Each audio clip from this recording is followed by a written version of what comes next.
Fala galera, professor Fernando na área, e o objetivo desse vídeo hoje é falar um pouquinho sobre derrame pleural. Derrame pleural, ele tem uma dúvida gigante sobre o conceito de derrame, mas a gente vai desmistificar isso. O objetivo é falar um pouquinho sobre ele, a diferença entre derrame pleural quando ele é simplesmente específico do líquido, um líquido mais claro, né, um derrame pleural proveniente de uma ordem primária e aí vem o acúmulo de forma secundária, ou quando o processo é inflamatório e infeccioso diretamente ali na região da pleura. Então, começando por isso, a gente tem um fator muito comum de falar que derrame pleural é água no pulmão. E, na verdade, a gente sabe que não é. Derrame pleural, na verdade, é o acúmulo de líquido no espaço pleural, ou seja, entre a pleura visceral e a pleura parietal. E é exatamente nesse ponto que a gente precisa chamar muita atenção. Porque a pleura ela é um líquido extremamente importante para a região pulmonar, facilita o processo de inspiração e expiração, protege a região pulmonar, lubrifica toda a cavidade pulmonar e ele serve exclusivamente para isso. Então, o líquido pleural é um líquido clarinho, né? Ele é muito parecido com plasma sanguíneo, uns falam até que é derivado do plasma sanguíneo. E ele vem da circulação. Então, bem na região ali da membrana que reveste, da membrana pleural, a gente tem microvasos, então microartérias, microveias, e aí a partir do momento que a gente faz o processo de inspiração e expiração, a gente tem essa troca de sangue, então oxigênio e gás carbônico, e automaticamente essa entrada e saída de líquido pleural. Para nível de conhecimento, a gente faz mais ou menos uma troca de 10 a 15 ml de líquido pleural a cada 24 horas. Isso é extremamente importante, porque nos diz que, se não houver a troca, algum imprevisto está acontecendo. E esse imprevisto ele pode ser proveniente de uma forma primária, então lesões cardíacas, né, como insuficiências cardíacas congestivas, lesões de insuficiência renal, lesões hepáticas, ascites, tumores, cânceres e afins, têm por tendência criar um acúmulo de líquido nessa região, uma pneumonia, uma broncopneumonia, uma bronquiolite,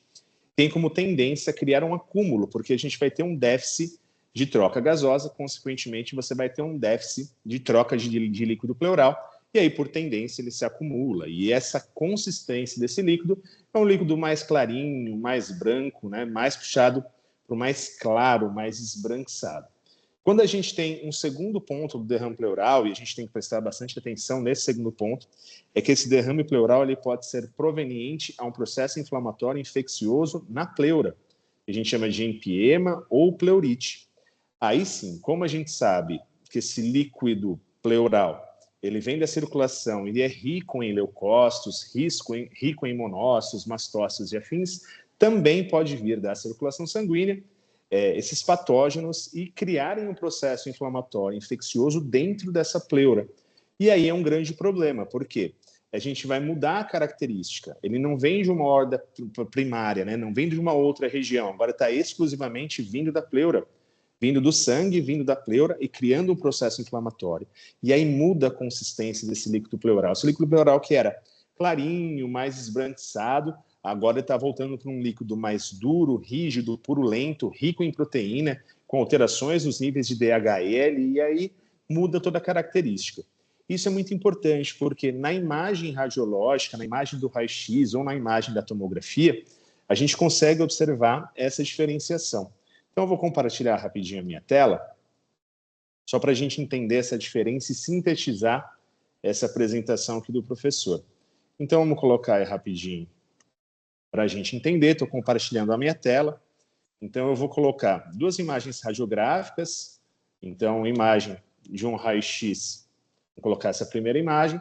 Então, a imagem superior, ou a primeira imagem, né? Não a imagem superior. A primeira imagem, nós temos uma radiografia de tórax, numa incidência em PA, e a gente observa um acúmulo de líquido pleural, mais ou menos do campo entre a base pulmonar, fazendo com que essa região ela tenha uma consistência de acúmulo de líquido. Esse líquido ele tem uma característica de ser um líquido não acumulativo, um líquido acumulativo na pleura, mas não proveniente dela. Então, proveniente a uma lesão cardíaca, provavelmente é uma lesão de um câncer, uma lesão de fígado, uma ascite, uma lesão destinada a rim, né, uma insuficiência renal. Então, você percebe que eu tenho um acúmulo de líquido dos campos para a base pulmonar, mas a característica ele é um pouquinho diferente dessa imagem que a gente começa a postar embaixo. Então, nós temos uma radiografia de tórax, numa incidência, aí, no nosso caso, também um PA, mas com uma característica de um líquido pleural um pouco mais consistente, que pega tanto da porção lateral até a porção do campo e base pulmonar, mais consistente, mais duro, mais purulento. Se nós, então, fizermos um comparativo entre a imagem da esquerda com a imagem da direita, nós temos um derrame pleural proveniente, né, a órgãos, e aí o reflexo vai na pleura, e a imagem da direita, um processo inflamatório, infeccioso da pleura, proveniente a uma pleurite, um empiema, e aí muda a consistência e muda a característica desse líquido também. E aí, rapidão, só para a gente fechar aí, colocar uma imagem de uma ATC. O paciente ele está com derrame pleural, esse paciente está entubado. Então, deixa eu colocar uma imagem bem legal assim para a gente observar. Então, o paciente está entubado, ele tem uma lesão bem acentuada em toda a estrutura, até a região abdominal está rico em ascite, ele tem dreno e tudo mais. A gente observa quanto de líquido está no envoltório. Esse líquido pode ser proveniente a uma lesão inicial dentro da pleura, mas esse paciente, por ser entubado, deixa eu mudar o granulamento e colocar bem para a parênquima, para a gente observar como ele já tem focos infecciosos também na região pulmonar, né? Então, padrão vidro fosco localizado.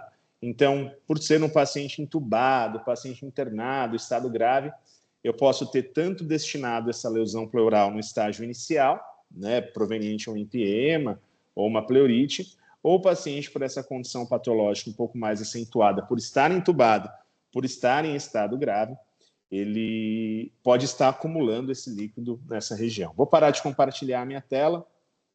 Deixa eu voltar aqui. Bom, resumindo, o meu objetivo era que vocês pudessem entender que o derrame pleural ele existe. Existem duas características, um líquido menos espesso, mais clarinho, que também é derrame pleural, e um líquido mais consistente, mais duro, mais amarelado, mais purulento, que também é um derrame pleural, só que proveniente vindo de duas características totalmente diferentes. Agora, uma dica, nunca vamos chamar de água no pulmão, porque o pulmão ele está dentro e o líquido está fora, trazendo vários e vários benefícios para a região pulmonar. Fechado? Um grande abraço a todos e vamos nos falando. Me sigam aí no canal. Abraço!